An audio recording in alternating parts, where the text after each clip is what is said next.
Warning. This program contains coarse humor and a sense of language that some people might not share. Viewer discretion is advised. At last, Olga Dmitrievna decided to end this Sisyphean toil. It's our time to halt. The place chosen turned out to be quite a large glade with a few tree trunks and a half-laid circle to make an improvised arbor with the remains of a campfire in the middle. Obviously, such hikes were a tradition of this camp. I was sent to gather firewood with the other boys. It didn't take long because there were a lot of branches and logs of various size lying around. Eventually, Olga Dmitrievna lit up the fire with some old newspapers. I was eager to know what was written there, but I couldn't discern anything other than Soviet symbols. Pioneers took their places on the fallen log benches and started to talk about things. It seems the final goal of this event had been achieved. The only things missing were a pot of soup, aluminium cups of vodka, and a guitar. But I wouldn't be surprised if all these things would appear somehow. What are you thinking about? Slavia sat next to me. Oh, nothing special. Just enjoying the hike, I answered sarcastically. You don't look happy. Well, I'm not about to jump for joy. Sorry about that. Okay, I won't disturb you.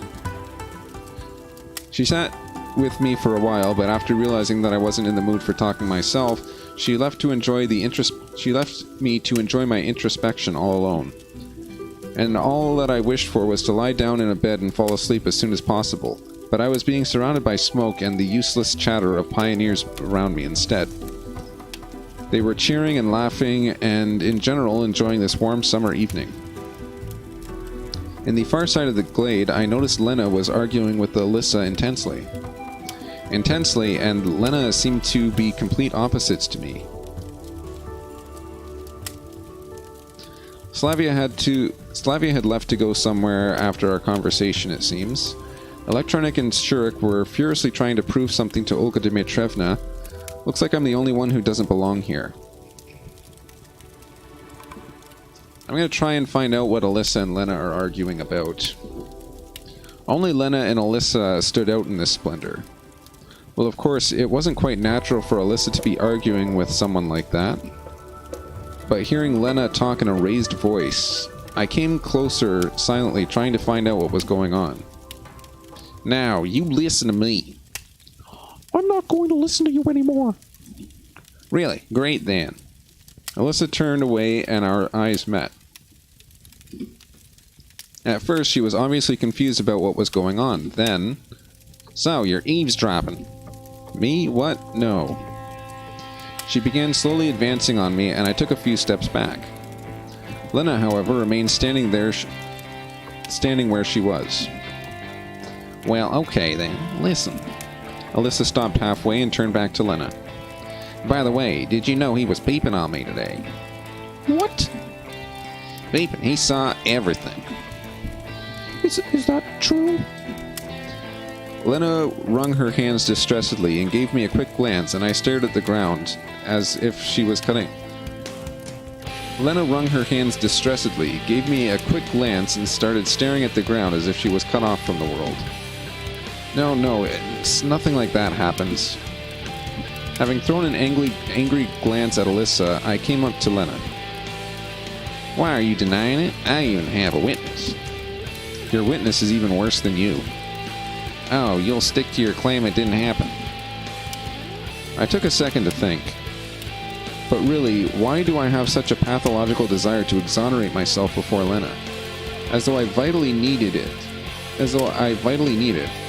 her opinion of me to remain unchanged. Though, how would I know what she's thinking? It didn't happen. Lena threw a baleful look at Alyssa and raised her eyes to me right after that, eyes full of discomfort and hope. It suddenly became unbearable to stare into these eyes. It didn't happen. I repeated less confidently. Well, whatever. Alyssa sneered from behind me. It's up to you to decide who you trust. She said to Lena offhandedly, then turned away and headed to the bonfire. Is that true? I felt uncomfortable, like a fish out of water, feeling the urge to end this as fast as possible. And why should I have to excuse myself to her? Well, so what if it did happen? I looked at Lena boldly, but noticed only bright sunset gleam reflected in a tear which was going down her cheek. No, I meant... You don't need to lie. She wiped off her tears and tried to smile. After all, it's none of my business. No, why isn't it? But why is it? It's just that it was an accident, get it? An accident which was caused by Ilyana, nothing more. Yeah, sure. It's true. I believe you. Lena was saying everything with absolutely no emotion, like she didn't care about what was going on. I was almost unable to believe it, but her tears a few seconds ago... It seems to me that you don't. What is this, some kind of game? Lena said quietly, but there was a hint of anger in her tone. You really don't need to convince me of that? And even if I believed you, what then? Would it become all true? I'm not trying to convince you. I just want you to understand that I'm not guilty, and I didn't want to. Why should I care about it at all? Lena shouted. I was standing back with my back to the bonfire, and I was sure the pioneers had turned in our direction. If you want to peep at someone, do it. Do whatever you want, but why do you bother me? I'm not. But really, from any point of view, it looked that way. I'm trying to excuse myself to Lena with no success.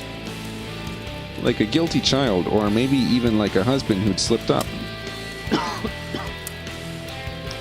Just so you know, I don't care. Lena turned away and headed back to the camp at a fast pace. I didn't try to stop her. Now, it certainly wasn't the best solution. She's on edge. No attempts to convince or appeal to her reason would help. Since when is she like that? Screaming and getting mad. With these thoughts in my mind, I returned to the bonfire and sat down on a wooden log.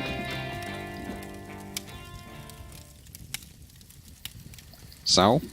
Alyssa asked after seating herself nearby. What? Not a great success, huh? Well, you see, I growled out while picking at the coals with a stick.